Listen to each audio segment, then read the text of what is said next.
Hello दोस्तों, हाय, कैसे आप लोग। आप सभी को एस के यादव सर के क्लास में स्वागत है। जैसा कि अपने लोग को फिजिक्स की सिलसिला जारी है और फिजिक्स के पहला चैप्टर प्रकाश का परावर्तन, ये है प्रकाश का परावर्तन। इस चैप्टर को हम लोग फिनिश कर दिए हैं और ये अपना शॉर्ट वीडियो होगा। कहा जाए शॉर्ट वीडियो कहने का सेंस, जितने भी टॉपिक को हम अलग अलग करके पढ़ाए हैं ना, उन सभी टॉपिक को हम एक ही वीडियो में शॉर्ट निचोड़ देना चाहते हैं। और इनको सिर्फ आप डायलॉग के रूप में सुनिएगा, ताकि आपको ऑब्जेक्टिव से लेकर के सब्जेक्टिव तक आपको काम दे और कुछ भी कन्फ्यूजन आपका दूर हो जाएगा। बिना समय गंवाए हम लोग शुरुआत करते हैं टॉपिक का। पहला है आपका प्रकाश क्या है। तो प्रकाश एक ऐसा बाह्य भौतिक कारक है जिसके सहारे हम देख सकते हैं। आप हमको देख रहे हैं इस यूट्यूब पे, तो कैसे देख रहे हैं, बिना लाइट का क्या प्रकाश से देख रहे हैं ना। तो प्रकाश एक बाह्य भौतिक कारक है जिसके सहारे हम किसी को देख सकते हैं। साथ ही साथ प्रकाश एक प्रकार का क्या है, ऊर्जा है। और प्रकाश विद्युत चुंबकीय तरंग है। प्रकाश क्या है, एक विद्युत चुंबकीय तरंग भी। यह आलोक किताब की सभी टॉपिक हम उल्टा उल्टा के आपको बताएंगे, सिर्फ टॉपिक देखेंगे और उसको डील करते चलेंगे, ठीक है। तो प्रकाश के बारे में हम दो तीन बातें रटे हैं। क्या क्या है, प्रकाश एक बाह्य भौतिकी कारक है जिसके सहारे हम किसी वस्तु को देखते हैं। प्रकाश एक प्रकार का ऊर्जा है। प्रकाश विद्युत चुंबकीय तरंग है। और प्रकाश में कौन सा तरंग है, तो अनुप्रस्थ तरंग है। प्रकाश में कौन सा तरंग है, तो अनुप्रस्थ। और ध्वनि में पूछ दे कौन सा तरंग होता है, तो अनुदैर्घ्य तरंग है। वहीं प्रकाश का चाल आपसे पूछ दे सबसे ज़्यादा कहाँ होता है, तो निर्वात में। निर्वात कहने का सेंस वैक्यूम, अर्थात प्रकाश का चाल निर्वात में कितना होता है, तो 3 × 10⁸ मीटर पर सेकेंड। फिर से, प्रकाश का चाल निर्वात में कितना होता है, तो 3 × 10⁸ मीटर पर सेकेंड। इस 3 × 10⁸ को कभी कभी 3 × 10⁸ न लिख करके आपको 3 लाख लिख देगा। क्या लिख देगा, 3 लाख। क्यों, क्योंकि 3 पर आप जब जीरो पारोगे, 8 को जीरो, तो एक आए दाएं सैकड़ा हजार 10,000 लाख 10 लाख करोड़ 10 करोड़ हो गया। तो 3 लाख दे करके मीटर पर सेकेंड ना दे करके किलोमीटर में कन्वर्ट कर देगा, क्योंकि 3 जीरो का हटा दो, एक आए दाएं सैकड़ा हजार 10,000 लाख हो गया ना, तो 3 लाख हो जाएगा। इससे 3 जीरो को जो हटा देगा, माने 1,000 मीटर बराबर कितना होता है, 1 किलोमीटर। तो किलोमीटर के फॉर्म में दे दे तो 3 लाख कभी कभी दे देता है। वैसे आप 10th क्लास के मूल विषय पर चल रहे हैं, तो ये स्पीड आपको 3 × 10⁸ मीटर पर सेकेंड ही लगभग रहेगा, ठीक है। ये हम प्रकाश के बारे में देखे हैं। दूसरे नंबर, प्रकाश के गमन करने की कोई ना कोई पथ होती है, कोई ना कोई रास्ता होती है। तो प्रकाश के गमन, जिस रास्ते से गमन करते हैं, उस पथ को हम लोग किरण कहते हैं। क्या कहते हैं, किरण। फिर से पूछा जाए किरण क्या है, जैसे कि अगर मान लीजिए इस लाइन से अगर प्रकाश जा रहा है, तो ये जो रास्ता है ना, ये आपको किरण कहलाएगा, ठीक है। उसके बाद आपसे पूछा जाएगा प्रकाश पुंज क्या है। किरण के जितने भी समूह हैं, आप सिर्फ मुझे एक किरण से थोड़ी देख रहे हैं, किरणों के समूह को हम लोग प्रकाश पुंज कहते हैं। आपसे क्वेश्चन पूछा जा सकता है कि प्रकाश पुंज क्या है, तो प्रकाश पुंज को हम लोग दे देंगे, किरणों के समूह को क्या कहेंगे आप लोग, प्रकाश पुंज कहते हैं, ठीक है। प्रकाश पुंज कितने प्रकार के होते हैं, तो प्रकाश पुंज 3 प्रकार के होते हैं। कौन कौन टाइप का प्रकाश पुंज है सर जी, तो ये क्वेश्चन 10वीं क्लास में बनता है। एक होता है आपको प्रकाश पुंज में समांतर प्रकाश पुंज, ये दीजिएगा, समांतर प्रकाश पुंज। दूसरा कौन सा प्रकाश पुंज है आपको, अभिसारी प्रकाश पुंज, अभिसारी प्रकाश पुंज। और तीसरा हम नहीं बोलेंगे, आपको पढ़ाए हुए हैं, आप लोग जवाब दीजिए। और तीसरा प्रकाश पुंज हो जाएगा आपको अपसारी प्रकाश पुंज, ठीक है।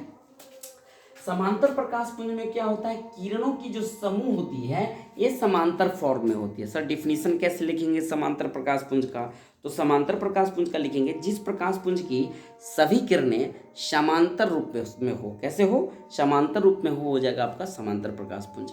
अभिसारी क्या होता है, वैसे किरणों का समूह जो एक जगह जा करके क्या होता है, अभिसरित होती है। अभिसरित का मतलब होता है जमा होना किसी एक बिंदु पर, चाहे दर्पण हो या लेंस हो, और वो खासकर फोकस पर होता है। कहाँ होता है, आपको फोकस पे होता है, ठीक है।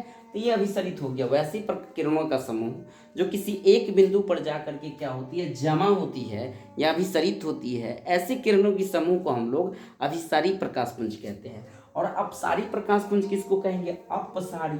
अपसारी का मतलब होता है वैसे किरणों का समूह जो किसी एक बिंदु से क्या होता है, विभिन्न दिशाओं में बिखर जाती है, फैल जाती है, तो ये हो जाएगा अपसारी प्रकाश पुंज। तो प्रकाश पुंज की हम लोग 3 वैरायटी क्या क्या पढ़े हैं, एक पढ़े हैं अपसारी, एक पढ़े हैं समांतर और एक पढ़े हैं अभिसारी।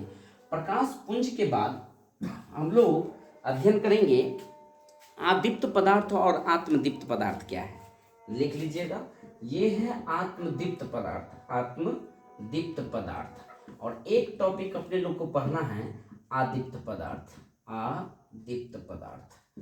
ध्यान देना, आपको आत्मदीप्त पदार्थ का डिफिनीशन क्या लिखना है। वैसा पदार्थ जो स्वयं प्रकाश उत्सर्जित करे, उत्सर्जित कहने का सेंस वैसा पदार्थ जो खुद के प्रकाश उत्पन्न करे। तो भाई खुद का प्रकाश कौन कौन उत्पन्न करता है, तो आपको पता है खुद का प्रकाश सूर्य जो होते हैं ना, इनके पास खुद का प्रकाश है, इसलिए सूर्य आपको आत्मदीप्त पदार्थ के अंतर्गत आता है। ये बोर्ड में ऐसे एग्जाम क्वेश्चन पूछता है कि आत्मदीप्त पदार्थ का निम्न में से कौन उदाहरण है, तो वैसा पदार्थ जो खुद से, तो सूर्य जो है यह आत्मदीप्त पदार्थ का उदाहरण है। वहीं तारा की बात करूं तो तारा भी कौन सा उदाहरण हो जाएगा आत्मदीप्त पदार्थ का, सूर्य, तारा, उसके बाद एक चीज और चंद्रमा। तो चंद्रमा आत्मदीप्त नहीं होता है, चंद्रमा सूर्य के प्रकाश में दिखता है, ठीक है ना। दीपक दे सकते हैं सर, क्यों, क्योंकि दीपक के पास खुद का प्रकाश होता है और दीपक आपको क्या करेगा, खुद के प्रकाश से प्रकाशित होती है। ये 3 उदाहरण जरूर याद करके रखिएगा, कभी भी परीक्षा में यही 3 उदाहरण आपको दे देगा। कहेगा निम्न में से कौन आत्मदीप्त पदार्थ नहीं है, तो कुर्सी नहीं है,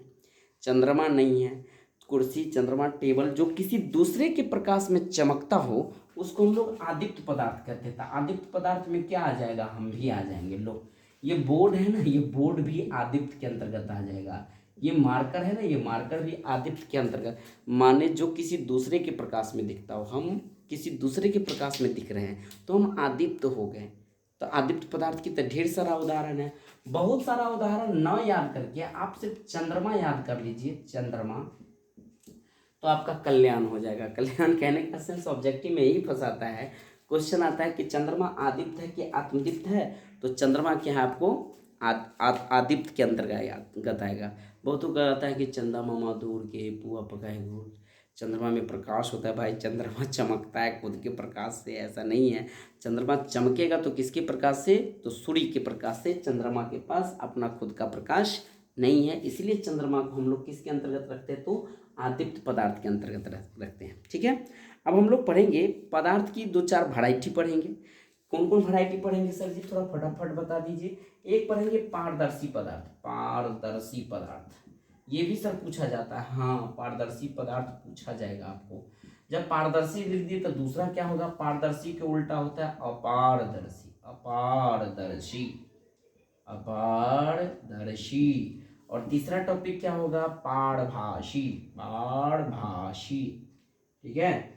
क्या लिखेंगे, पारभासी, बिल्कुल सही है, पारभासी, पारभासी। और एक और टॉपिक हमको पढ़ना है जिसका नाम है छाया। क्या नाम है, छाया, ठीक है। पारदर्शी पदार्थ क्या है, आपके नाम से स्पष्ट हो रहा है। पारदर्शी पदार्थ वैसा पदार्थ जो प्रकाश, वैसा पदार्थ जिससे होकर के प्रकाश आर पार चला जाए।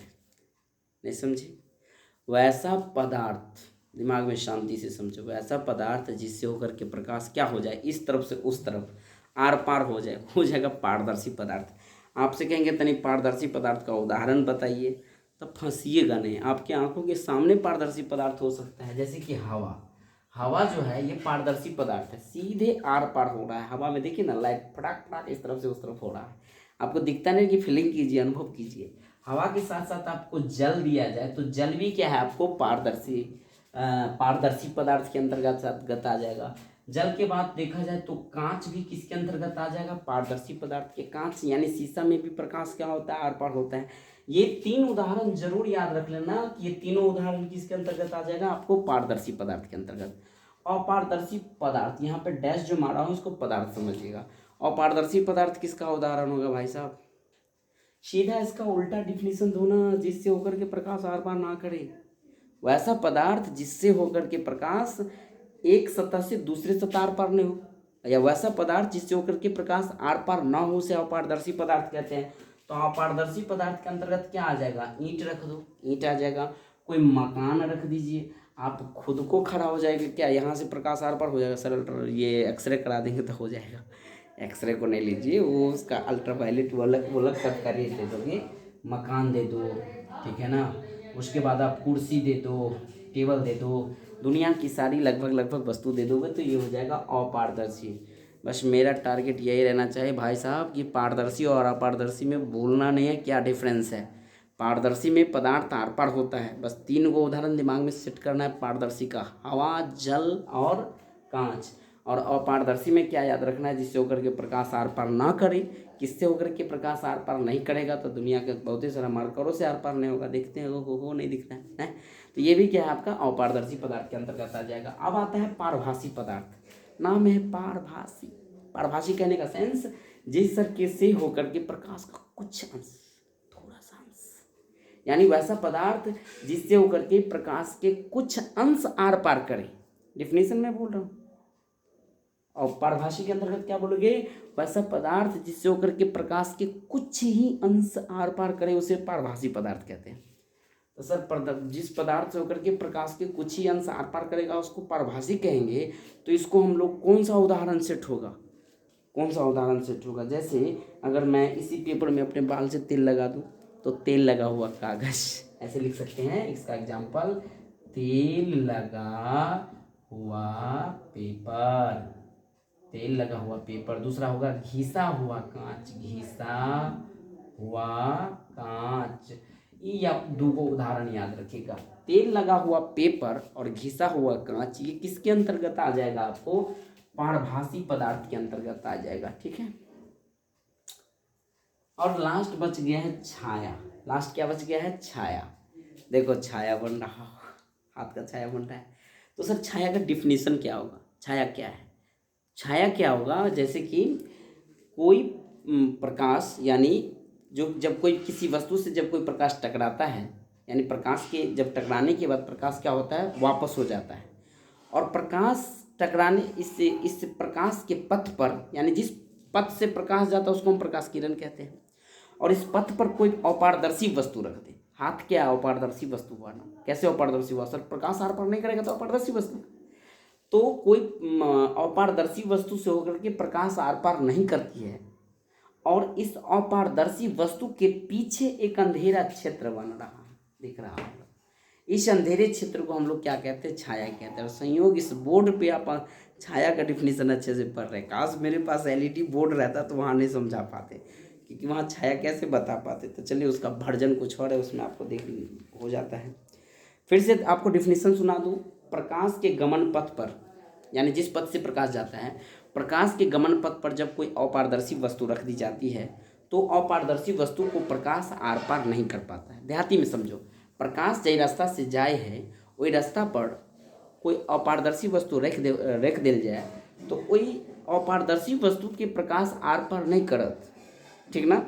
और वही अपारदर्शी वस्तु के पीछे एक अंधेरा क्षेत्र बनत जरा छाया कही छी। मैथिली में भी, भोजपुरी में कैसे डिफिनेशन करेंगे सर। जखन जब और जय पथ से प्रकाश जात बानी वही पथ पर क्यों अपारदर्शी वस्तु रख दिया जा, अपारदर्शी वस्तु के पीछे एक अंधेरा क्षेत्र बनल बा, ताई क्षेत्र हम छाया कही छी। हालांकि हम मैथिली है, मिथिला के रहने वाले हैं, इस वजह से भोजपुरी हमारा उतना कंप्लीट नहीं है, हम मैथिली में ठीक से बोल देंगे। चलो हम लोग हिंदी में एक बार फिर से समझते हैं। जिस पथ से होकर के प्रकाश जाती है उस पथ पर कोई अपारदर्शी वस्तु रख दी जाए तो अपारदर्शी वस्तु को प्रकाश आर पार नहीं कर पाता है और उस अपारदर्शी वस्तु के पीछे एक अंधेरा क्षेत्र बनता है जिसे हम क्या कहते हैं, छाया कहते हैं। तो हम लोग छाया तक कंप्लीट कर लिए। अब हम लोग पढ़ेंगे प्रकाश का परावर्तन क्या है। हेडिंग आपको दे रहा हूँ, प्रकाश का परावर्तन। ठीक है, ये एग्जाम में पूछना है बाबू, VVI है। क्यों VVI है गुरुजी, क्यों VVI है प्रकाश का परावर्तन? इसीलिए VVI है क्योंकि ये चैप्टर का नाम है प्रकाश का परावर्तन। प्रकाश का परावर्तन किसको कहते हैं? तो प्रकाश का परावर्तन कहने का सेंस हुआ जब प्रकाश की किरण एक माध्यम से दूसरे माध्यम में या पहली माध्यम में, एक माध्यम से दूसरे माध्यम में नहीं जा पाता है, यानी पहली माध्यम में ही किसी अपारदर्शी वस्तु से टकराकर वापस हो जाती है।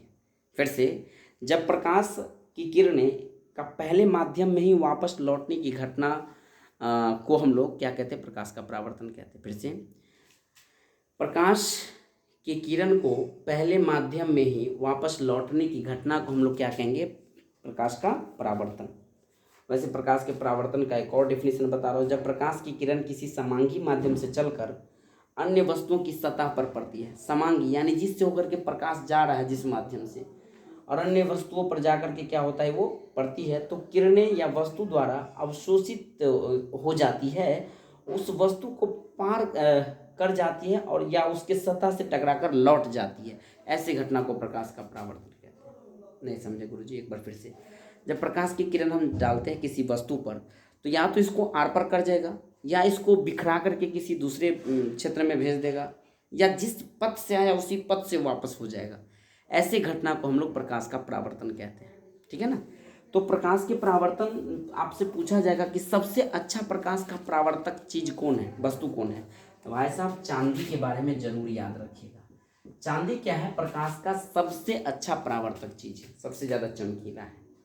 और चांदी के बारे में याद रखिएगा कि चांदी का सिंबल Ag होता है, परमाणु संख्या कितना होता है, 47 होता है। भूलना नहीं है कि सबसे ज़्यादा विद्युत का सबसे ज़्यादा, आगे चैप्टर करंट पढ़ाएंगे उसमें आपको बताएंगे कि विद्युत का सबसे अच्छा सुचालक पदार्थ कौन है। तो सबसे ज़्यादा इलेक्ट्रिसिटी कहा जाए, सबसे ज़्यादा विद्युत के सुचालकता वाला अगर कोई एलिमेंट है तो आपका सिल्वर बोले तो चांदी है। और कंपटीशन लेवल में पूछता है कि चांदी के चम्मच से अंडा खाना चाहिए कि नहीं खाना चाहिए, क्यों नहीं खाना चाहिए, क्योंकि यह जो है चांदी अंडे में देखिएगा पीला पार्ट पाया जाता है जो सल्फर उसमें पाया जाता है, और सल्फर और चांदी रिएक्शन करके ऐसे पदार्थ बना लेते हैं जो मानव के लिए हानिकारक सब्सटेंस कहा जाए, हानिकारक पदार्थ कहा जाए, जो विषैला हो जाता है। ठीक है ना। तो चांदी के चम्मच से मूल रूप से अंडे नहीं खाने चाहिए और वर्जित किया जाता है। ये एग्जाम में बड़े लेवल में पूछता है कि चांदी के चम्मच से अंडे नहीं खाया जाता, क्यों, तो उसमें किसकी मौजूदगी होती है, अंडे में सल्फर की मौजूदगी होती है।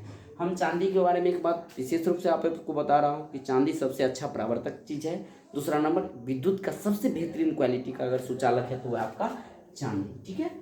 प्रकाश के परावर्तन तो पढ़ लिए सर, प्रकाश के परावर्तन को आपको क्या पढ़ना पड़ेगा, इसका नियम भी हमको पढ़ना पड़ेगा। ठीक है। प्रकाश के परावर्तन के कितने नियम हैं, 2 नियम हैं। उस नियम को पढ़ने से पहले कुछ विशेष बातें मान लीजिए। ये एक दर्पण है, ये एक दर्पण है, चलो हम इसको समतल दर्पण बता देते हैं, बाद में बताएंगे समतल क्या है। इस दर्पण से अगर कोई आने वाली किरण टकराया ना, जो किरण आने वाली किरण होती है उसको हम लोग आपतित किरण कहते हैं। कौन किरण कहते हैं, आपतित। दर्पण से टकराने के बाद ये रिफ्लेक्ट हो जाता है, आने वाली किरण को आपतित और जाने वाली किरण को हम लोग परावर्तित किरण कहेंगे, परावर्तित किरण। और आपतित किरण और परावर्तित किरण के बीच इसको 2 भाग में बांटा जाता है, एक लंब के द्वारा।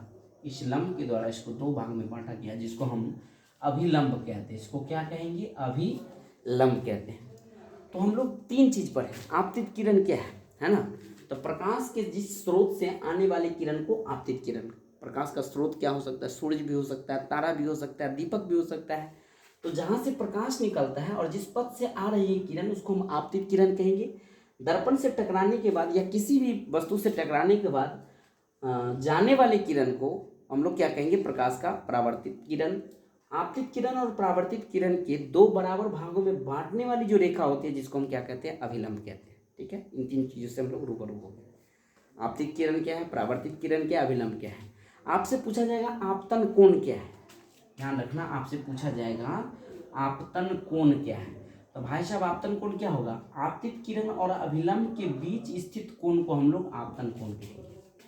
ध्यान देना, मैं डिफिनेशन बोल रहा हूँ। आपतन कोण लिख करके कैसे लिखोगे रसायन, आपतित किरण और अभिलंब के बीच स्थित कोण को हम लोग आपतन कोण कहते हैं। और आपतन कोण को क्या चीज से सूचित करते हैं, आई से। तो परावर्तन कोण किसको कहेंगे, आपतन कोण के बाद हमको पढ़ना पड़े परावर्तन कोण क्या है। तो परावर्तन कोण तो आप लोग खुद डिफिनेशन बना लोगे। कैसे, परावर्तित किरण और अभिलंब के बीच, क्या बोलोगे, परावर्तित किरण और अभिलंब के बीच स्थित कोण को हम लोग परावर्तन कोण कहते हैं। और परावर्तन कोण को क्या चीज से इंडिकेट करते हैं, हम लोग आर से इंडिकेट करते हैं। ठीक है। तो आपसे क्वेश्चन वीवीआई क्वेश्चन बनता है, क्या क्वेश्चन बनता है वीवीआई में, प्रकाश के परावर्तन के नियम कितने होते हैं, सबसे पहला ऑब्जेक्टिव ये। तो प्रकाश के परावर्तन का अगर हम इसको नियम बता दूं, तो प्रकाश के परावर्तन के नियम कितने होते हैं, तो 2 नियम होते हैं। कौन कौन नियम होते हैं, पहला नियम, आपतन कोण बराबर होते हैं परावर्तन कोण के। आपको लिखना पड़ेगा भाषा में, ये तो हम सिंबॉलिक रूप से आपको बता रहे हैं, एग्जाम में लिखना, प्रकाश के परावर्तन के 2 नियम हैं। पहला, आपतन कोण बराबर होते हैं परावर्तन कोण के, और ये कोणाएं बराबर कोणार कर देना, पहला पॉइंट हो गया। दूसरा पॉइंट क्या होगा, प्रकाश के परावर्तन के दूसरा नियम है कि आपतित किरण, परावर्तित किरण और आपतन बिंदु पर डाला गया यह विलंब सबका सब एक ही तल में होता है, एक ही तल में। तो सेकेंड पॉइंट में ये बात लिखना पड़ेगा। फिर से क्या लिखोगे, आपतित किरण, परावर्तित किरण और आपतन बिंदु पर डाला गया यह विलंब तीनों का तीनों एक ही तल में होते हैं। ये हम लोग प्रकाश के परावर्तन के नियम को पढ़ लिए। आपतित किरण क्या है वो भी पढ़ लिए, परावर्तित किरण क्या है वो भी पढ़ लिए, विलंब क्या है वो भी पढ़ लिए, आपतन कोण क्या है वो भी पढ़ लिए, परावर्तन कोण क्या है वो भी पढ़ लिए। अर्थात प्रकाश के परावर्तन से रिलेटेड 2-3 बातें हम लोग अच्छे से अध्ययन कर लिए। ठीक है, अब हम लोग पढ़ेंगे प्रकाश के परावर्तन के बाद प्रतिबिंब के बारे में पढ़ेंगे। ये प्रतिबिंब क्या है, प्रतिबिंब क्या है, गौर से देखिए। प्रतिबिंब, इसको इंग्लिश में इमेज बोला जाता है, IMAGE। प्रतिबिंब क्या है, सबसे पहले तो प्रतिबिंब का डिफिनीशन याद कीजिए। किसी बिंदु वस्तु से आ रही प्रकाश की किरणें, भाई किसी बिंदु वस्तु माने क्या है, जब ये बिंदु वस्तु बोल रहे हैं जहाँ से प्रकाश निकलता हो। अब प्रकाश कहाँ से निकलेगा, सलमान खान से या हमसे? प्रकाश कहाँ से निकलेगा, अभी ना बताए हैं, आत्मदीप्त पदार्थ। आत्मदीप्त पदार्थ कथी है, सूर्य है, तारा है, ने बताए हैं, दीपक है। तो किसी बिंदु मान लो, वही बिंदु को मान लो, सूर्य से निकलने वाली किरण, वो सूर्य जिससे किरण निकल गया वो प्रकाश का बिंदु स्रोत हो गया। ठीक है ना। किसी लैंग्वेज, जब जो लैंग्वेज बोल रहे हैं उनको थोड़ा दिमाग में रिलेटिव करो, उसको समझाओ अपने आप को। ठीक है ना। तो किसी बिंदु, जब बिंदु बोल रहे हैं तो कहाँ से प्रकाश निकलेगा, सूर्य से। तो किसी बिंदु वस्तु से आ रही प्रकाश की किरणें परावर्तन या अपवर्तन के बाद, परावर्तन भी बता दिया हूँ। मान लो यहाँ पर सूर्य भगवान है, यह सूर्य भगवान मान लो, बना दिए। किसी बिंदु वस्तु से आ रही प्रकाश की किरणें अपवर्तन हो गया, यहाँ हो गया मान लीजिए परावर्तन। परावर्तन या अपवर्तन के बाद जिस बिंदु वस्तु पर ये क्या होती है, संसृप्त या असंसृप्त। ये संसृप्त और असंसृप्त क्या है सर? संसृप्त का मतलब यहाँ आकर के जमा होना, असंसृप्त का मतलब फैल जाना। संसृप्त या असंसृप्त होती हुई प्रतीत होती है। उस बिंदु को हम लोग, उस बिंदु पर बनने वाले जो इमेज होंगे उसे हम क्या कहेंगे, प्रतिबिंब कहेंगे। फिर से ये डिफिनीशन हम लोग में इसी टाइप से लिखा है, किसी बिंदु वस्तु से आ रही प्रकाश की किरणें परावर्तन या अपवर्तन के बाद जिस बिंदु पर संसृत या अपसंसृत होती हुई प्रतीत होती है, उस बिंदु को, उस बिंदु वस्तु का प्रतिबिंब कहते हैं। ठीक है। फिर से, किसी बिंदु वस्तु से आ रही प्रकाश की किरणें परावर्तन या अपवर्तन के बाद जिस बिंदु पर क्या लिखोगे, संसृप्त, संसृप्त या अपसंसृप्त, संसृप्त या अपसंसृप्त होती हुई प्रतीत होती है, उस बिंदु को, उस बिंदु वस्तु का प्रतिबिंब कहते हैं। उस बिंदु को, उस बिंदु वस्तु का प्रतिबिंब कहते हैं। प्रतिबिंब का डिफिनेशन फिर से समझिए। किसी बिंदु वस्तु से आ रहे हैं, जानबूझ के इस पर थोड़ा स्लो किया हूँ और 3 बार बोल रहा हूँ। किसी बिंदु वस्तु से आ रही प्रकाश की किरणें परावर्तन या अपवर्तन के बाद जिस बिंदु पर संसृप्त या असंसृप्त होती हुई प्रतीत होती है, उस बिंदु को, उस बिंदु वस्तु का क्या कहेंगे, प्रतिबिंब कहेंगे। और प्रतिबिंब कितने प्रकार के होते हैं भाई साहब? तो प्रतिबिंब 2 प्रकार के होंगे। एक होगा वास्तविक प्रतिबिंब, क्या बोलोगे उसको, वास्तविक प्रतिबिंब, और दूसरा हो जाएगा आपको काल्पनिक प्रतिबिंब। काल्पनिक प्रतिबिंब सर, ये वास्तविक प्रतिबिंब भी डिफिनेशन में पूछता है? जी सरकार पूछता है। वास्तविक प्रतिबिंब, जैसे आप प्रतिबिंब का डिफिनेशन मैं 3 बार 4 बार बोल रहा हूँ ना, वैसे ही वास्तविक प्रतिबिंब बोलना है। और वास्तविक प्रतिबिंब में सिर्फ नीचे वाला बात मत बोलिएगा, वास्तविक के लिए आपको संस्कृत लगा देना है। तो वास्तविक प्रतिबिंब का डिफिनेशन क्या बोलेंगे सर? किसी बिंदु वस्तु से आ रही प्रकाश की किरणें परावर्तन या अपवर्तन के बाद जिस बिंदु पर संसृप्त होती हुई प्रतीत होती है, उस बिंदु को, उस बिंदु वस्तु का वास्तविक प्रतिबिंब कहेंगे। नहीं याद हुआ? किसी बिंदु वस्तु से आ रही प्रकाश की किरणें परावर्तन या अपवर्तन के बाद जिस बिंदु पर संसृप्त खाली बोलना है वास्तविक प्रतिबिंब वाला में, और संसृप्त नहीं बोलना है, संसृप्त होती हुई प्रतीत होती है, उस बिंदु को, उस बिंदु वस्तु का क्या कहेंगे, वास्तविक प्रतिबिंब। तो काल्पनिक प्रतिबिंब हमको थोड़ी ही बोलना पड़ेगा। काल्पनिक प्रतिबिंब आप खुद डिफिनेशन बना लोगे। क्या डिफिनेशन बनाएंगे सर? किसी बिंदु वस्तु से आ रही प्रकाश की किरणें परावर्तन या अपवर्तन के बाद जिस बिंदु पर अपसंसृप्त, इस बार बोल देना है, अपसंसृप्त होती हुई प्रतीत होती है, उस बिंदु वस्तु का क्या कहते हैं हम लोग, काल्पनिक प्रतिबिंब कहते हैं। ठीक है, अब आपको डिफरेंस याद रखना है। क्वेश्चन आता है कि वास्तविक प्रतिबिंब और काल्पनिक प्रतिबिंब में अंतर स्पष्ट कीजिए। इस टाइप से आप कॉलम बना लीजिएगा, एक तरफ लिखिएगा वास्तविक प्रतिबिंब और एक तरफ लिख दीजिएगा काल्पनिक प्रतिबिंब। ठीक है, ये डिफरेंस पूछता है आपको कि वास्तविक प्रतिबिंब। हाँ, एक और बात, काल्पनिक को हम लोग आभासी प्रतिबिंब में कहते हैं। तो आपसे पूछ सकता है वास्तविक प्रतिबिंब या आभासी प्रतिबिंब में अंतर स्पष्ट कीजिए, या वास्तविक प्रतिबिंब और काल्पनिक प्रतिबिंब में अंतर स्पष्ट कीजिए। तो क्या याद करेंगे हम लोग वास्तविक काल्पनिक प्रतिबिंब में? वास्तविक प्रतिबिंब में पहला नंबर लिखेंगे, वास्तविक प्रतिबिंब वास्तविक कटान से बनती है। वास्तविक प्रतिबिंब किससे बनेगी? वास्तविक कटान से बनेगी, और काल्पनिक प्रतिबिंब काल्पनिक कटान से बनेगी। पहला पॉइंट हो गया, वास्तविक प्रतिबिंब वास्तविक कटान से बनेगी, वास्तविक कटान से। काल्पनिक प्रतिबिंब इसमें भी पहला करके लिखोगे, काल्पनिक प्रतिबिंब काल्पनिक कटान से बनती है। दूसरा पॉइंट क्या लिखेंगे सर? वास्तविक प्रतिबिंब को पर्दे पर उतारा जा सकता है। क्या लिखोगे? वास्तविक प्रतिबिंब को पर्दे पर या पर्दा पर उतारा जा सकता है, और काल्पनिक प्रतिबिंब को पर्दे पर नहीं उतारा जा सकता है। ऐसे करके मत लिखना, आप भाषा करके लिखना। मेरा समय थोड़ा चुराना चाह रहा हूँ, वीडियो लंबा हो रहा है, आपको समझा रहे हैं, सिर्फ उतना समझिए। ठीक ना, अभी पूरा लिखेंगे तो गए काम से, कुछ नहीं हम लिख पाएंगे ना बता पाएंगे एक वीडियो में। तीसरा पॉइंट क्या लिखना है? तीसरा पॉइंट लिखना है वास्तविक प्रतिबिंब दर्पण के सामने बनता है। कहाँ बनता है? दर्पण के सामने बनता है। और ये कहाँ बनेगा? इसके लिए तीसरा क्या लिखोगे? ये दर्पण के कहाँ बनेगा? दर्पण के पीछे बनेगा, दर्पण के पीछे बनेगा। 3 गो पॉइंट हो गया सर। क्या क्या 3 गो पॉइंट हुआ, एक बार और रिकॉल कर दूँ। वास्तविक प्रतिबिंब वास्तविक कटान से बनेगी, काल्पनिक प्रतिबिंब काल्पनिक कटान से बनेगी। वास्तविक प्रतिबिंब को पर्दे पर उतारा जा सकता है, काल्पनिक प्रतिबिंब को पर्दे पर नहीं उतारा जा सकता है। वास्तविक प्रतिबिंब दर्पण के सामने बनता है और काल्पनिक प्रतिबिंब दर्पण के पीछे बनता है। चौथा पॉइंट में क्या लिखेंगे सर? चौथा पॉइंट में लिखेंगे वास्तविक प्रतिबिंब हमेशा उल्टा बनेगा। वास्तविक प्रतिबिंब कैसा बनेगा? हमेशा उल्टा बनता है, जबकि काल्पनिक प्रतिबिंब हमेशा सीधा बनता है। याद हुआ? वास्तविक प्रतिबिंब हमेशा उल्टा और काल्पनिक प्रतिबिंब क्या होता है? हमेशा सीधा बनता है। तो अब हम लोग प्रतिबिंब से लेते हैं विदा। प्रतिबिंब के बारे में बढ़िया से अध्ययन कर लिए। अब प्रतिबिंब के बारे में, प्रतिबिंब के बाद क्या अध्ययन करना है? तो प्रतिबिंब के बाद हम लोग अब दर्पण को अध्ययन करेंगे कि दर्पण क्या है। ठीक है, हेडिंग डालेंगे दर्पण क्या है। ये ऐसे क्वेश्चन आता है, मेन रूप से आपको दर्पण टॉपिक को समझना है। ठीक है, दर्पण का डिफिनेशन क्या होगा सर? हाँ, प्रतिबिंब वाला में 2 चीज़ और छूट गया थोड़ा सा, चलो दर्पण को हम बाद में पढ़ लेंगे। एक टॉपिक प्रतिबिंब में 2 टॉपिक पूछता है। एक होता है प्रतिबिंब, ऐसे करके आता है कभी कभी क्वेश्चन। प्रतिबिंब के लिए 2 केस होता है, एक होता है विपरिवर्तन, एक होता है पासार्व विपरिवर्तन, पासार्व विपरिवर्तन।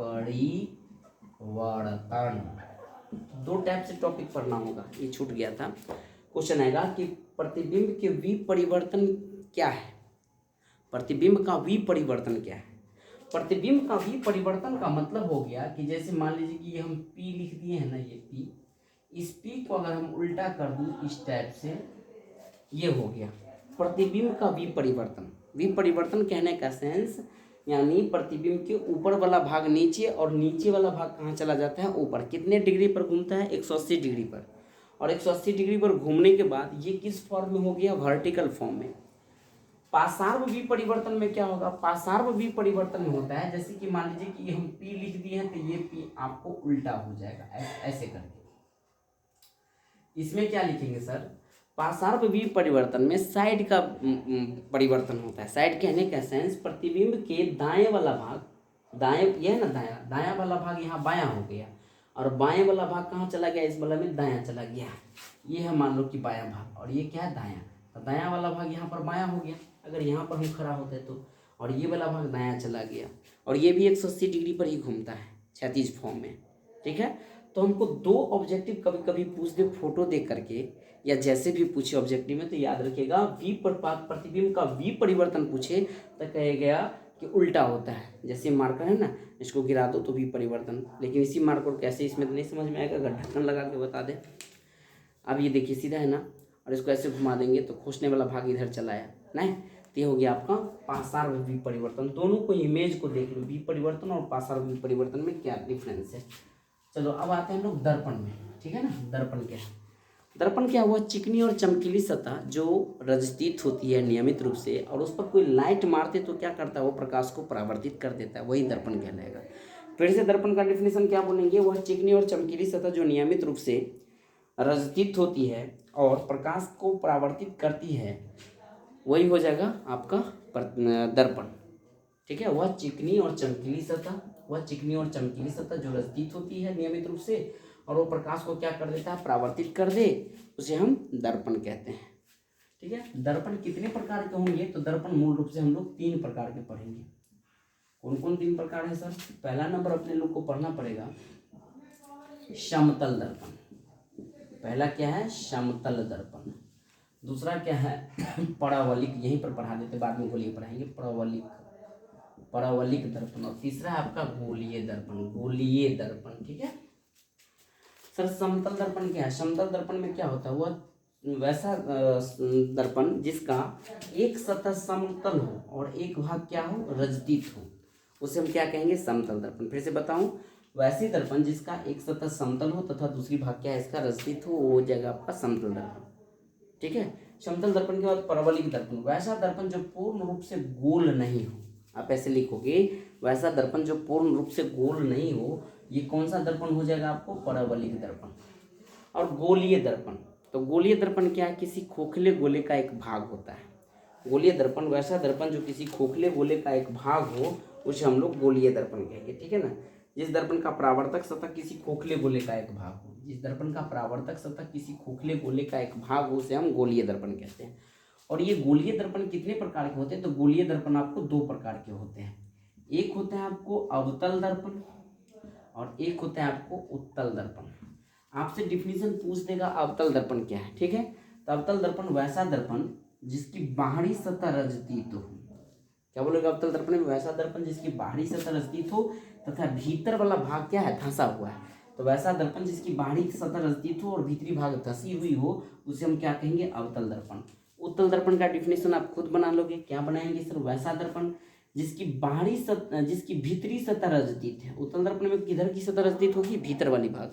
जिसकी भीतरी सतह रजतीत है और बाहर वाला भाग क्या है? उभड़ा हुआ है। इसका नाम उभड़ा बोलना, उभरा। इसको बोलना धंसा। क्या बोलोगे? धंसा। तो अवतल दर्पण में वैसा दर्पण जिसकी बाहरी सतह रजतीत हो और भीतर वाला भाग धंसा हो, ये क्या हो जाएगा? अवतल। उत्तल के लिए क्या बोलना है? वैसा दर्पण जिसकी बाहरी सतह क्या है? बाहरी सतह उभड़ा हुआ है और भीतर वाला भाग क्या है? रजतीत है, ये हो जाएगा आपको उत्तल दर्पण। अब हम लोग अवतल दर्पण और उत्तल दर्पण में 2 बातों को बढ़िया से अध्ययन करेंगे कि किसी भी दर्पण हो, चाहे अवतल हो या उत्तल में, ध्रुव क्या है, प्रधान अक्ष क्या है, ये सारे चीज के कहानी।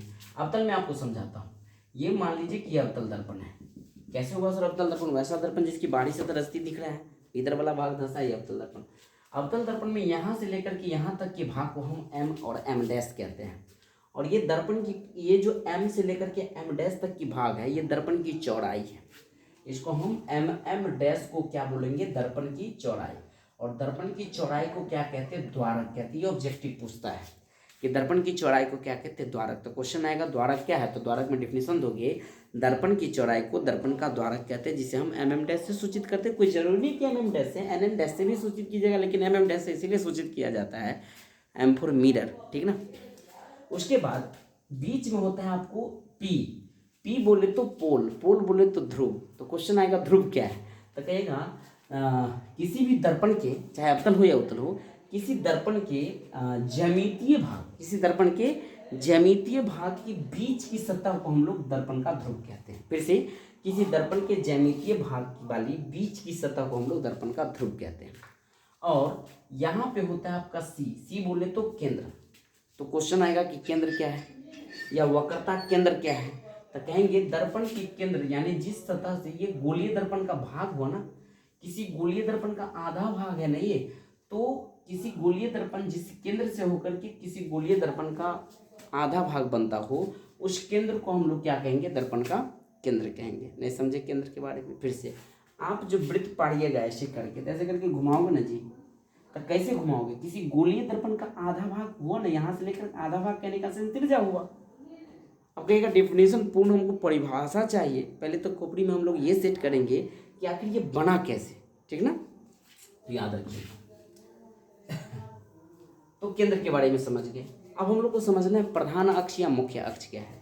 दर्पण के ध्रुव और केंद्र से होकर जाने वाली जो रेखा होती है, दर्पण के ध्रुव और केंद्र से होकर जाने वाली जो रेखा है, उस रेखा को हम लोग क्या कहते हैं, प्रधान अक्ष या मुख्य अक्ष कहते हैं। तो कभी आपसे क्वेश्चन पूछा जाए प्रधान अक्ष या मुख्य अक्ष क्या, तो कहेगा दर्पण के ध्रुव और ध्रुव से केंद्र से मिलते हुए जाने वाली रेखा को हम प्रधान अक्ष या मुख्य अक्ष कहते हैं। अब आता है फोकस। फोकस क्या है, तो फोकस दो तरीके का फोकस पूछ सकता है, आपका अवतल का फोकस पूछ सकता है, उत्तल का फोकस पूछ सकता है, किसी का भी फोकस पूछे। जब दर्पण से कोई मान लीजिए टकराने के बाद, कोई भी रे टकराने के बाद कहाँ जाकर के यहाँ जमा होगा, किसी एक बिंदु पर आकर के जमा होगा, किसी एक बिंदु पर आकर जमा हुआ ना, और यही घटना तो आपका क्या हो रही है, अभिसरित की घटना हो रही है, ठीक है। तो अवतल दर्पण का फोकस पूछे तो अवतल दर्पण के लिए फोकस बोलना है कि जब दर्पण से टकराने के बाद जिस बिंदु पर प्रकाश की किरणें परावर्तन के बाद जिस बिंदु से मिलती है, उस बिंदु को फोकस बिंदु कहते हैं, और दर्पण के ध्रुव और फोकस के बीच की दूरी को हम लोग फोकस दूरी कहते हैं, ठीक है। फोकस दूरी को हम लोग एफ से इंडिकेट करते हैं, और वक्रता केंद्र यानी पोल से लेकर के वक्रता केंद्र तक की दूरी को हम लोग वक्रता त्रिज्या कहते हैं। क्वेश्चन आएगा भी वक्रता त्रिज्या क्या है, तो ध्रुव से केंद्र तक की दूरी को हम लोग वक्रता त्रिज्या कहते हैं। जब आपके एग्जाम में पूछे वक्रता त्रिज्या क्या है, तो आप जवाब दे दीजिएगा। लगभग इतना बात की जानकारी ली। छोटी सी बात और हम आपको जानकारी देंगे, जैसे कि मान लीजिए अवतल दर्पण है और ये मान लीजिए कि उत्तल दर्पण है। कैसे हो गया अवतल दर्पण सर, बाहरी सतह स्थित है, भीतरी सतह धसी है। यहाँ पे बाहरी सतह उभरी है, भीतरी सतह स्थित है, ठीक है ना। अब यहाँ पे पॉजिटिव नेगेटिव का खेला कीजिए, ध्यान रखिएगा जिधर जिधर रंगा हुआ उधर पॉजिटिव है, इधर क्या है नेगेटिव है। इस दर्पण के लिए क्या करोगे, इधर नहीं रंगा है तो ये हो गया, इस दर्पण के लिए नेगेटिव है, इधर वाला भाग हो गया आपको पॉजिटिव, ठीक है। प्लस माइनस के खेला में हम लोग को नहीं फंसना है, ठीक है।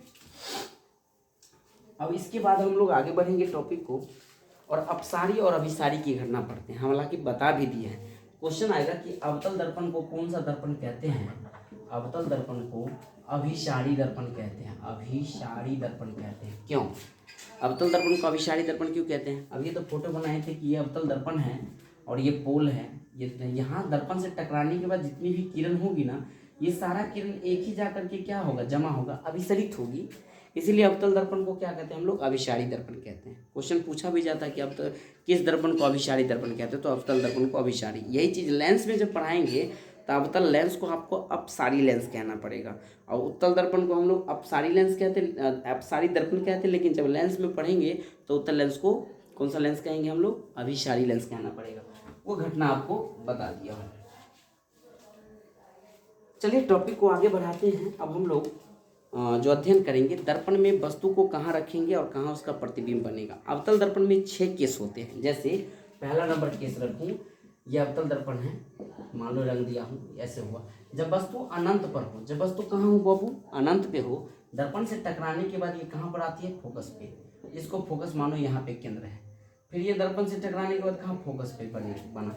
तो कहेगा प्रतिबिंब कैसा बना, तो प्रतिबिंब बना है बहुत छोटा, यानी फोकस पे टकराया है ना, तो बहुत छोटा, और वास्तविक बना है और उल्टा बना है। 3 आंसर बोलना है आपको। जब अवतल दर्पण में वस्तु को अनंत पे रखेंगे तो प्रतिबिंब कहाँ बनेगा, फोकस पे बनेगा, वास्तविक बनेगा, बहुत छोटा, छोटा मत बोलना, बहुत छोटा बनेगा और उल्टा बनेगा। दूसरा केस क्या पढ़ेंगे सर, दूसरा केस पढ़ेंगे अवतल दर्पण में ही। ये मान लीजिए कि अवतल दर्पण है, बार बार नई दर्पण बनाएंगे आप, एक ही दर्पण में काम करेंगे। ये है पोल है सर, ये है mm डैश, दर्पण की चौड़ाई को द्वारा कहते हैं। ये हो गया मान लीजिए C है, ये है F है। अब हम वस्तु को अनंत और वक्रता केंद्र के बीच रख रहे हैं। ये जो वस्तु हम रखे हैं, कहाँ रखे हैं, अनंत और वक्रता केंद्र के बीच। इसका नाम देना है तो दे दीजिए। दर्पण से टकराने के बाद किससे होकर के गुजरेगा, फोकस से होकर के गुजरेगा, ठीक है।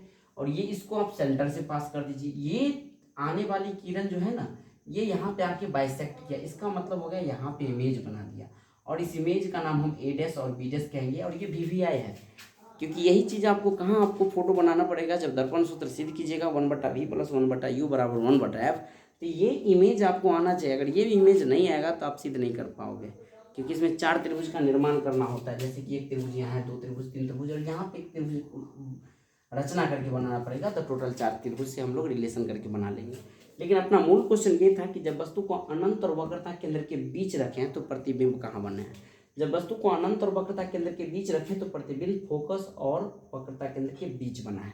कैसा बना है? वास्तविक बना है, उल्टा बना है और छोटा बना है। यानी जितना बड़ा वस्तु है उतना बड़ा नहीं बल्कि छोटा बना है। ठीक है ना, बहुत छोटा नहीं बोला, इस बार छोटा बोलना है। अब हम वस्तु को खींच करके कहाँ लाएंगे?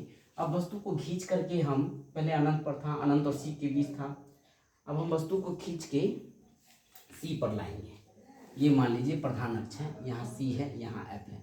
इस बार हम वस्तु को केंद्र पर रखे हैं तो क्वेश्चन आएगा, जब वस्तु को केंद्र पर रखेंगे अवतल दर्पण में तो प्रतिबिंब कहाँ बनेगा? जब केंद्र पर रखोगे तो दर्पण से टकराने के बाद फिर ये गुजरेगा इससे, और यहाँ से टकराने के बाद मान लीजिए ये फिर इधर आके गुजरेगा, यानी वक्रता केंद्र पर ही बनेगा। दोनों बाइसेक्ट कहाँ पे कर रहा है? वक्रता केंद्र पर ही।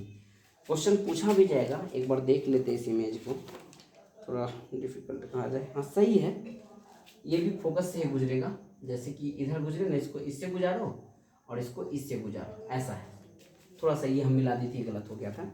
तो जब वस्तु को हम वक्रता केंद्र पर रखे थे तो प्रतिबिंब भी कहाँ बना है? वक्रता केंद्र पर ही बना है। कैसा बना है? जितना बड़ा वस्तु है उतना ये बड़ा तो प्रतिबिंब बना है।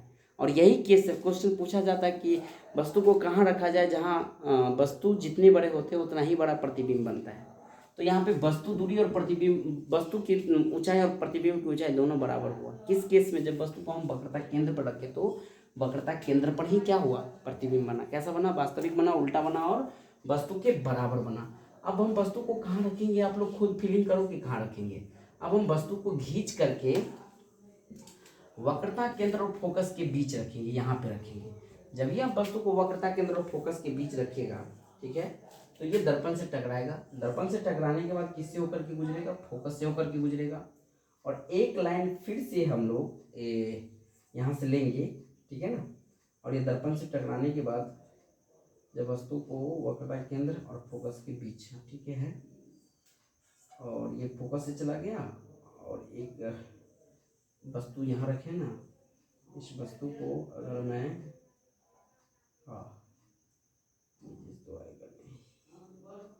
और इसको एक सी से लेके जाओ, यही चीज़ को आपको सी से लेकर के जाना है, सॉरी इस चीज़ को आपको सी से लेकर के जाना है, यानी इसको ऐसे लेकर के आओगे तो आगे जाकर के कहीं ना कहीं ये टकराएगा। देखिएगा, नहीं समझे सर जी? फिर से एक बार, जो ये वस्तु हम खड़ा किए, वस्तु दर्पण से टकराने के बाद किससे होकर गया? फोकस से। और यही चीज़ को हम कहाँ से लेकर के जा रहे हैं? फिर सी से लेकर के जा रहे हैं, तो आगे जाके टकरा रहा है। और ये कहाँ टकरा रहा है? अनंत और वक्रता केंद्र के बीच टकरा रहा है। फिर से कहाँ टकरा रहा है? अनंत और वक्रता केंद्र के बीच टकरा रहा है। इस बार जितना बड़ा वस्तु था उससे बड़ा प्रतिबिंब बना है, वास्तविक बना है, उल्टा बना है। सीधा सीधा जवाब याद रखिएगा, जब वस्तु को हम फोकस और वक्रता केंद्र के बीच रखें तो प्रतिबिंब कहाँ बना है? अनंत और वक्रता केंद्र के बीच बना है। कैसा बना है प्रतिबिंब? ये लो प्रतिबिंब बना दिया। वास्तविक बना है, उल्टा बना है और वस्तु से बड़ा बना है। अगला केस क्या होगा? हम वस्तु को कहाँ रखेंगे? फोकस पे रखेंगे। थोड़ा साफ कर लेते हैं इमेज, इसीलिए थोड़ा सा पिछला इमेज में हम लोग फंस गए थे साफ नहीं होने के चक्कर में। ये मान लीजिए कि अवतल दर्पण है, दर्पण के बीच में पोल है एम और ये एम डैश है, ये ऐसे जाएगा। यहाँ पे मान लीजिए फोकस है, यहाँ पे वक्रता केंद्र है। अब हम वस्तु को फोकस पे खड़ा करेंगे ऐसे करके। फोकस पे जब खड़ा किए हैं तो ये दर्पण से टकराएगा। दर्पण से टकराने के बाद ये किससे होकर के गुजरेगा? फोकस से होकर के गुजर गया। और यही रेखा, इस रेखा को, इस रेखा को पटरी ऐसे रख करके गुजारना है, इसको ऐसे करके, ऐसे करके। देखिएगा कहीं मिलेगा ही नहीं, बहुत दूर चला गया, एक समांतर किरण की जैसा काम कर रहा है। तो जब वस्तु को फोकस पे रखते हैं तो प्रतिबिंब कहाँ बन रहा है? भगवान जाने, भगवान जाने कहने का सेंस अनंत पे बन रहा है। और कितना बड़ा बन रहा है वो मुझे पता नहीं है ना आपको पता होगा। तो जब वस्तु को फोकस पे रखते हैं तो प्रतिबिंब अनंत पर बनता है, वास्तविक बनता है, उल्टा बनता है और बड़ा नहीं बल्कि क्या बोलेंगे हम लोग? बहुत बड़ा बनता है। और एक लास्ट केस पढ़ेंगे हम लोग। वो लास्ट केस क्या होगा? जब वस्तु को हम अब खींच करके कहाँ लाएंगे? इस बार आप ही लोग जवाब दो, कहाँ लाएंगे? फोकस और पोल के बीच रखेंगे। वस्तु को कहाँ रखेंगे? फोकस और पोल के बीच रखेंगे। दर्पण से टकराए और दर्पण से दर्पण से टकराने के बाद ये तो गुजरेगा फोकस से और इसको गुजारोगे मान लो इधर सी से। जब ऐसे गुजारोगे ना तो ये आगे जा करके देखिएगा कहीं ये लाइन आगे जाके कहीं ना कहीं आपको टच कर जाएगा। कहने का सेंस दर्पण के पीछे इस बार प्रतिबिंब बन रहा है। कहाँ बन रहा है? दर्पण के पीछे। और ये केस भी आया है, क्वेश्चन पूछा जाता है कि वस्तु को अवतल दर्पण में कहाँ रखें ताकि प्रतिबिंब दर्पण के पीछे बने। तो जब वस्तु को पोल और फोकस यानी ध्रुव और फोकस के बीच रखेंगे तो प्रतिबिंब कहाँ बनेगा? आपको दर्पण के पीछे बनेगा काल्पनिक, इस पर वास्तविक नहीं बोलना है। काल्पनिक बना है, सीधा बना है, और वस्तु से जितना बड़ा वस्तु है उससे कहीं ज़्यादा बड़ा प्रतिबिंब बना है, तो वस्तु से बड़ा प्रतिबिंब बना है। ठीक है, ये कहानी 6 केस हो गया अवतल दर्पण का। वहीं उत्तल दर्पण की हमको 2 केस पढ़ना है। एक केस क्या पढ़ना है, सबसे पहले तो उत्तल दर्पण कहते हैं किसको, वैसा दर्पण जिसकी भीतरी सतह रजतीत हो, बाहरी सतह उभरी हो, उसको उत्तल दर्पण कहते हैं। और ये मान लीजिए कि पोल है, और ये काल्पनिक फॉर्म में जाएगा, जिधर रंगा हुआ होता है उधर वो काल्पनिक फॉर्म में जाता है।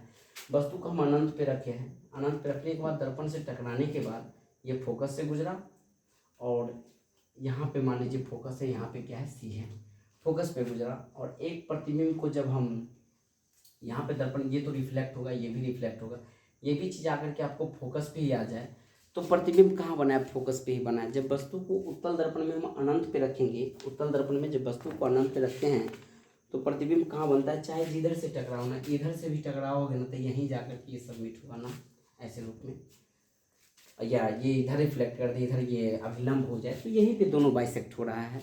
तो उत्तल दर्पण में जब वस्तु को अनंत पे रखेंगे तो प्रतिबिंब कहाँ बनेगा, आपको फोकस पे बनेगा। कैसा बनेगा, काल्पनिक बनेगा, बहुत छोटा बनेगा। फोकस पे क्या बनेगा, बहुत छोटा। और एक केस आपको याद रखना ही रखना है, क्योंकि जब आप दर्पण सूत्र सिद्ध करोगे उत्तल दर्पण में, तो ये फोटो जब तक याद नहीं रहेगा तो मामला गड़बड़ हो जाएगा। थोड़ा इसको सिखाना है हमको। देखो ये कौन सा दर्पण है सर जी, तो उत्तल दर्पण है। कैसे कहे उत्तल दर्पण है, क्योंकि भीतरी सतह रजतीत है, इसको हम क्या कहते हैं, एम डैश कहते हैं, इसको क्या कहते हैं, पोल कहते हैं। और ये हो गया आपको प्रधान अक्ष। यहाँ पर मान लीजिए कि सी है, यहाँ पर मान लीजिए कि एफ है, यहाँ पर मान लीजिए कि जब हम वस्तु को इस बार कहाँ रखना है, ये केस में ध्रुव और अनंत के बीच रखना है। और ये भी आया है किसके लिए, 1/v + 1/u बराबर 1/f के लिए। जब वस्तु को आप ध्रुव और अनंत के बीच रखें तो दर्पण से टकराने के बाद ये रिफ्लेक्ट कर जाएगा। रिफ्लेक्ट कहने का सेंस परावर्तित हो जाएगा। आने वाली किरणें और जाने वाली किरणें, ऐसे रिफ्लेक्ट करो, जाने वाली किरण के बीच एक अभिलंब होती है, और ये अभिलंब किससे होकर के जाके मिल जाएगा, सी से होकर के मिल जाएगा। और ये परावर्तित वाला भाग किससे होकर के जाके मिल जाएगा, आपको फोकस से होकर के जाके मिल जाएगा। अब इसको क्या करो, पोल से मिलाओ। किससे मिला दिए, पोल से।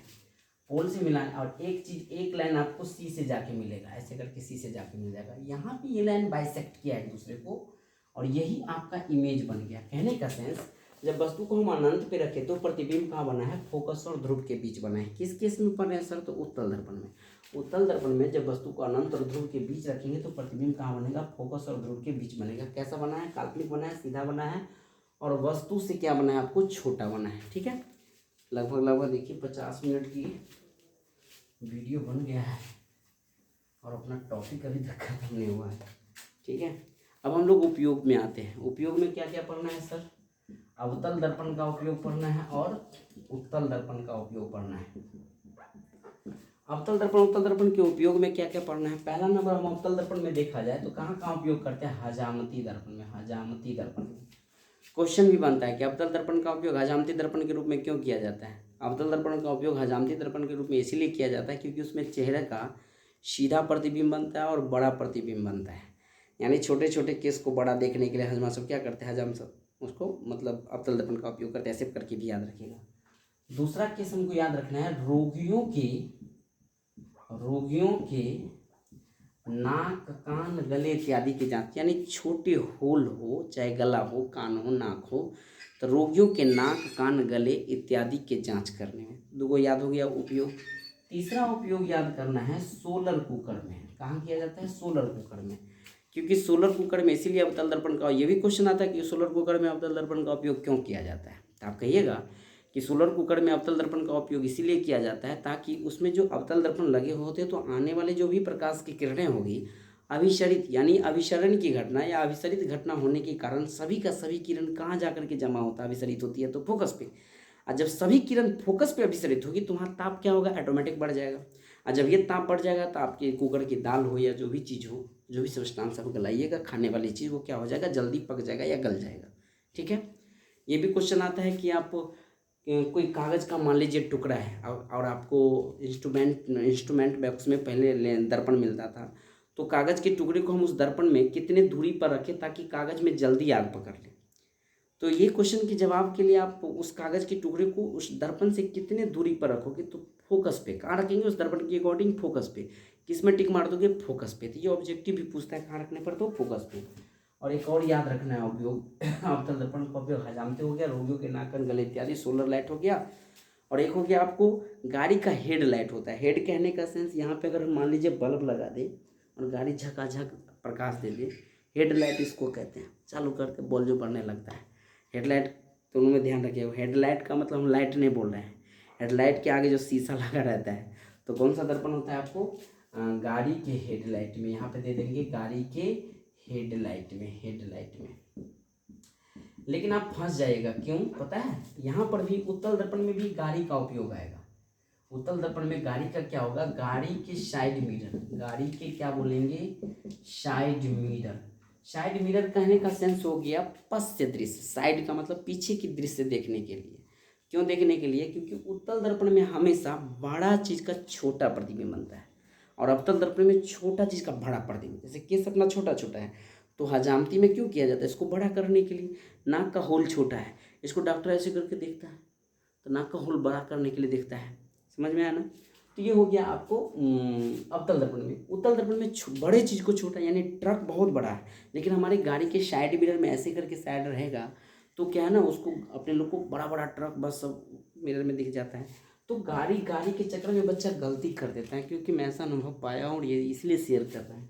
हेडलाइट रहे ना, हेडलाइट जहाँ पर बॉल बोर्ड है रात को जो जलाते हैं, तो ये हेडलाइट में हो जाएगा अवतल दर्पण। अवतल दर्पण कहाँ करेंगे, साइड मिरर कहेंगे।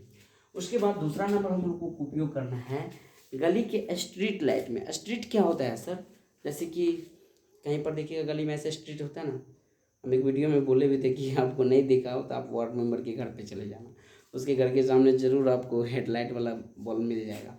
तो गली के स्ट्रीट लाइट कहा जाए इसको, कौन सी लाइट बोलेंगे, गली के स्ट्रीट लाइट में भी हम उत्तल दर्पण का उपयोग करते हैं। हालांकि सर्च लाइट में भी, टॉर्च में भी अवतल दर्पण का करते हैं। तो ये था आपका उपयोग अवतल दर्पण और उत्तल दर्पण का। उपयोग के बाद हम लोग पढ़ते हैं अवतल दर्पण और उत्तल दर्पण में अंतर पढ़ लेते हैं। पहले अवतल दर्पण और उत्तल दर्पण में क्या पढ़ते हैं हम लोग, अंतर पढ़ लेते हैं। पहला अंतर क्या है अवतल दर्पण में, अवतल दर्पण की बाहरी सतह रजती थी। बाहरी सतह क्या था, रजती था। यहाँ दर्पण भी बना देते हैं, ठीक है। उत्तल दर्पण की कौन सी सतह रजती है, पहला पॉइंट में भीतरी सतह रजती है। कौन सी सतह रजती है, तो भीतरी सतह रजती है। दूसरा पॉइंट क्या याद रखना है कि अवतल दर्पण में वस्तु का आपको वास्तविक काल्पनिक दोनों प्रतिबिंब बनते हैं। वास्तविक और काल्पनिक दोनों प्रतिबिंब बनते हैं। लेकिन उत्तल दर्पण में देखा जाए तो केवल आपको कौन सा प्रतिबिंब बनता है, आपको काल्पनिक प्रतिबिंब बनता है। तो हम लोग को याद हो गया कि अवतल दर्पण में वास्तविक और काल्पनिक दोनों प्रतिबिंब बनते हैं, जबकि उत्तल दर्पण में केवल क्या बनता है, आपको काल्पनिक प्रतिबिंब बनता है। तीसरा पॉइंट क्या याद रखना है कि अवतल दर्पण का फोकस वास्तविक होता है। अवतल दर्पण का जो फोकस हो जाएगा, अवतल दर्पण में फोकस क्या होगा, वास्तविक होता है। फोकस वास्तविक होता है। लेकिन उत्तल दर्पण में फोकस क्या हो जाएगा, फोकस वास्तविक ना होकर के हम लोग क्या बोलेंगे, काल्पनिक होता है। इसका फोकस क्या होता है, काल्पनिक होता है। 3 पॉइंट याद हुआ सर, अवतल की बाहरी सतह, इसकी भीतरी सतह। अवतल दर्पण में वास्तविक काल्पनिक दोनों प्रतिबिंब बनते हैं और उत्तल दर्पण में केवल काल्पनिक प्रतिबिंब बनते हैं। अवतल दर्पण में फोकस वास्तविक होता है, उत्तल दर्पण में फोकस क्या होता है, काल्पनिक होता है। चौथा नंबर पॉइंट याद रखिएगा, अवतल दर्पण में अवतल दर्पण को हम लोग अभिसारी दर्पण कहते हैं। अब ये पढ़े थे, अवतल दर्पण को कौन सा दर्पण कहते हैं, अभिसारी। और उत्तल दर्पण को कौन सा कहेंगे हम लोग, अपसारी। कौन सा दर्पण कहेंगे, अपसारी। 5वां पॉइंट याद रखेंगे कि अवतल द्वारा बना प्रतिबिंब वस्तु के आकार से बड़ा भी बनता है, कभी कभी छोटा भी बनता है और बराबर बनता है। क्या बोलेंगे, बराबर। और इसमें देखिएगा उत्तल दर्पण में हमेशा वस्तु के आकार से छोटा प्रतिबिंब बनता है, क्योंकि उत्तल दर्पण में दुइयों को कैसे पढ़े थे, अवतल दर्पण में नहीं बड़ा बना था, अनंत में बना था, फिर फोकस में बहुत छोटा बना था, सी पर बराबर बन गया था। तो बराबर छोटा और बहुत बड़ा बनता है। लेकिन उत्तल दर्पण में देखिएगा तो हमेशा आपको क्या बनता है, आपको छोटा प्रतिबिंब बनता है। और एक और पॉइंट याद रखिएगा, अवतल दर्पण की जो परावर्तक सतह होती है धसी रहती है, उत्तल दर्पण की जो परावर्तक सतह है क्या होता है, उभरा हुआ रहता है। तो टोटल 6 पॉइंट में आप कैसे भी करके अंदर याद कर लीजिएगा। मैं आपको एक बार और याद करवाऊंगा, क्योंकि यह इतना VVI क्वेश्चन है, आपको समझना होगा। अवतल दर्पण की बाहरी सतह, भीतरी सतह स्थित है। अवतल दर्पण का परावर्तक सतह धंसी है, उत्तल दर्पण का परावर्तक सतह उभरी हुई है। अवतल दर्पण में वास्तविक काल्पनिक दोनों प्रतिबिंब बनते हैं और उत्तल दर्पण में केवल काल्पनिक प्रतिबिंब बनते हैं। अवतल दर्पण की फोकस वास्तविक होती है, उत्तल दर्पण की फोकस क्या होती है, काल्पनिक होती है। अवतल दर्पण को अभिसारी दर्पण कहते हैं, उत्तल दर्पण को अपसारी दर्पण कहते हैं। अवतल दर्पण में बड़ा, छोटा और बराबर प्रतिबिंब बनता है, उत्तल दर्पण में केवल छोटा प्रतिबिंब बनता है। ये था आपका अवतल उत्तल दर्पण से डिफरेंस। अब हम लोग याद करेंगे, कौन सा टॉपिक याद करेंगे, तो आवर्धन के बारे में पढ़ेंगे, ठीक है। हेडिंग डालिएगा, आवर्धन क्या है। आवर्धन क्या है, आवर्धन, आवर्धन क्या होता है। आवर्धन का मतलब होता है प्रतिबिंब की ऊंचाई और वस्तु की ऊंचाई को आवर्धन कहते हैं। पहले वस्तु तब न प्रतिबिंब। तो वस्तु की ऊंचाई को हम लोग h1 कहेंगे और प्रतिबिंब की ऊंचाई को हम लोग h2 कहेंगे। तो परिभाषा आप लिखना आवर्धन का ऐसे करके, प्रतिबिंब की ऊंचाई और वस्तु की ऊंचाई के अनुपात को हम लोग क्या कहते हैं, आवर्धन। अगर मान लो कि हम h2/h1 लिख दिए तो ये किसका सूत्र है, आवर्धन। और आवर्धन को हम लोग क्या चीज से इंडिकेट करते हैं, m से। तो m बराबर होता है h2/h1। जब h2/h1 लिख दिए इसका मतलब क्या हो गया, h2 कहने का सेंस प्रतिबिंब की ऊंचाई। तो प्रतिबिंब की ऊंचाई और वस्तु की ऊंचाई के अनुपात को आवर्धन कहते हैं। कभी कभी सवाल में आवर्धन को छिपा लिया जाता है, तो क्या बोलोगे, प्रतिबिंब की दूरी, क्या बोलोगे, प्रतिबिंब की दूरी को हम लोग v से इंडिकेट करते हैं। प्रतिबिंब की दूरी और वस्तु की दूरी के अनुपात को आवर्धन कहते हैं, लेकिन इसमें निगेटिव का सिंबल देना पड़ेगा, -m, यानी m बराबर -v/u लिखना पड़ेगा। नहीं समझे सर जी। जब ऊंचाई दिया रहे ना, तो बस प्रतिबिंब की ऊंचाई और वस्तु की ऊंचाई के अनुपात को आवर्धन, यानी पहले प्रतिबिंब की ऊंचाई देना, बाद में वस्तु। कहीं कहीं किसी किसी क्वेश्चन में आपको ऊंचाई गौन कर लिया जाता है, बोले तो छिपा लिया जाता है, तो आप लोग दूरी पर काम कर लेना। ये दूरी क्या होता है सर, जब वस्तु में हम बना रहे थे ना, जब वस्तु अनंत पे रखे तो वो प्रकार का दूरी हुआ, प्रतिबिंब बना फोकस पे तो वो प्रतिबिंब की दूरी हुई, वही दूरी होता है। और वस्तु दूरी को हम लोग u से इंडिकेट करते हैं, प्रतिबिंब दूरी को f से इंडिकेट करते हैं, फोकस दूरी को f से इंडिकेट करते हैं, वक्रता त्रिज्या को r से इंडिकेट करती है। सारे सिंबल आपको समझाया गया है पिछले वीडियो में, बहरहाल अभी भी समझ लीजिए। जब आपको ऊंचाई न दिया रहे तो दूरी से -v/u दे देंगे, ठीक है। यही था आपका आवर्धन का खेला। आवर्धन में एक पॉइंट और याद रखिएगा, जब ये फॉर्मूला अप्लाई करके अगर आवर्धन में m का मान काट खोट के निगेटिव आ जाए तो क्या हो जाएगा, तो आपका प्रतिबिंब होगा वास्तविक और उल्टा। पूछा जाएगा प्रतिबिंब की प्रकृति क्या होगी, जब आवर्धन का मान निगेटिव आ जाए तो आपको जवाब देना क्या हो जाएगा, प्रतिबिंब वास्तविक और उल्टा। वहीं जब आवर्धन का मान पॉजिटिव में आ जाए, पॉजिटिव जब काट खोट के निकालोगे h2/h1 करके या -v/u को काट खोट के, और पॉजिटिव में आ जाए तो इसका प्रतिबिंब की प्रकृति कैसी हो जाएगी, काल्पनिक और सीधा। क्या बोलोगे, काल्पनिक और सीधा। ये दो ऑब्जेक्टिव हमेशा पूछता है, तो थोड़ा इसको ध्यान में रखिएगा। आवर्धन के बाद एक लास्ट टॉपिक अपना बचता है जिसका नाम है आपको चिन्ह परिपाटी। कौन सी परिपाटी है, चिन्ह परिपाटी। अभी फंस रहे थे ना, ये जो यू भी आ रहा था उसी के दिमाग में अभी आ गया कि चिन्ह परिपाटी तो छुए दिए हैं। चिन्ह परिपाटी किसको कहते हैं, चिन्ह परिपाटी कहने का सेंस हुआ, कभी दर्पण में, बोलिए दर्पण में कभी प्रतिबिंब दर्पण के सामने बनता है तो कभी दर्पण के पीछे बनता है। इन दो स्थितियों में अंतर स्पष्ट करने के लिए एक परिपाटी की आवश्यकता होती है जिसे चिन्ह परिपाटी कहते हैं। नहीं समझे सर जी। अवतल दर्पण में देखे थे प्रतिबिंब कभी यहाँ बन रहा था, कभी यहाँ एक बार यहाँ करके बन गया। तो दर्पण अवतल दर्पण हो या उत्तल दर्पण हो, दोनों में प्रतिबिंब कभी दर्पण के सामने बनता है तो कभी दर्पण के पीछे बनता है। इन दो स्थितियों में अंतर स्पष्ट करने के लिए एक परिपाटी की आवश्यकता होती है जिसे चिन्ह परिपाटी कहते हैं। और चिन्ह परिपाटी के लिए हम एक टेबल बनाए थे, ध्यान रखिएगा। वो टेबल ऐसा था, यहाँ पे इस टाइप का हम टेबल बना देते हैं। मान लो ये हो गया आपको दर्पण, दर्पण में ये हो जाएगा अवतल दर्पण, अवतल, और ये हो जाएगा आपको उत्तल दर्पण। यहाँ पे अगर u दे दिए तो ये वस्तु दूरी को दर्शाता है, यहाँ पे अगर v दे दिए तो ये प्रतिबिंब, लिखिए देते, ये प्रतिबिंब दूरी को दर्शाता है, ये वस्तु दूरी को दर्शाता है, वस्तु दूरी को u से, प्रतिबिंब दूरी को v से। ये हो जाएगा फोकस दूरी, फोकस दूरी को f से, और ये हो गया वक्रता त्रिज्या, वक्रता त्रिज्या को हम लोग r से इंडिकेट करेंगे। अवतल दर्पण में वस्तु दूरी हमेशा, देखो ना यहीं पर दर्पण भी बना देता हूँ, इधर ही रखोगे ना, तो बिना रंगल तरफ को हम बोले थे निगेटिव मानने के लिए, तो अवतल दर्पण में वस्तु दूरी निगेटिव होता है। चाहे उत्तल दर्पण में ही देखो, हम लोग वस्तु इधर रख ही नहीं सकते, इधर रखेंगे तो दिखेगा ही नहीं, इसलिए वस्तु को इधर रखना पड़ेगा। जब वस्तु इधर है तो बिना रंगल तरफ, तो यहाँ भी आपको निगेटिव देना पड़ेगा। इसका मतलब हो गया चाहे अवतल दर्पण हो या उत्तल दर्पण हो, दोनों में वस्तु दूरी क्या होती है, आपको निगेटिव होती है। वहीं प्रतिबिंब दूरी की बात करूँ तो अवतल दर्पण में दो केस होता है। जब आपका फोकस फोकस का मान वस्तु से ज़्यादा हो, फोकस दूरी जब वस्तु से ज़्यादा हो तो प्रतिबिंब दूरी का मान आपको निगेटिव लेना पड़ेगा। कैसे सर? क्योंकि इमेज जो है आपका ये निगेटिव नहीं पॉजिटिव लेना पड़ेगा। क्यों? क्योंकि प्रतिबिंब आपको उस तरफ बन जाता है, फोकस ज़्यादा हो जाए। ऐसे किस पढ़ाए थे ना, ऐसे किसके फोकस और पोल के बीच जब वस्तु को रखे तो प्रतिबिंब इधर बन गया था, माने रंगा हुआ तरफ बन गया था ना। यानी फोकस दूरी ज़्यादा और वस्तु दूरी घट जाए तो प्रतिबिंब दूरी क्या लेना पड़ेगा आपको? पॉजिटिव लेना पड़ेगा। लेकिन जब ऐसा केस आ जाए, इसका मतलब हो गया कि वस्तु दूरी इस बार ज़्यादा हो गया। ज़्यादा कहने का सेंस अनंत हो गया, अनंत और सी के बीच हो गया, सी हो गया, सी और एफ के बीच हो गया, एफ हो गया, माने फोकस से ज़्यादा है।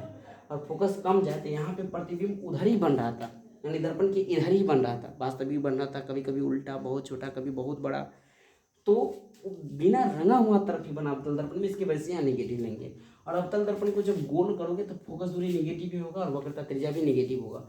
वहीं उत्तल दर्पण में आइएगा तो यहाँ पे प्रतिबिंब दूरी दोनों का दोनों जो हम केस पढ़े उत्तल दर्पण में, उस सब का सब आपको उधर ही बना था। बोले तो उत्तल दर्पण में रंगा हुआ तरफ ही बना था, इस वजह से यहाँ पर प्रतिबिंब दूरी आपको पॉजिटिव फॉर्म में लेना पड़ेगा। और फोकस दूरी भी पॉजिटिव ही होगा। क्यों? क्योंकि जब उत्तल दर्पण का जब ड्राइंग बनाते हैं ना, इधर ही रंगा लेना, अब गोल करोगे तो सेंटर यहीं पर मिलेगा ना।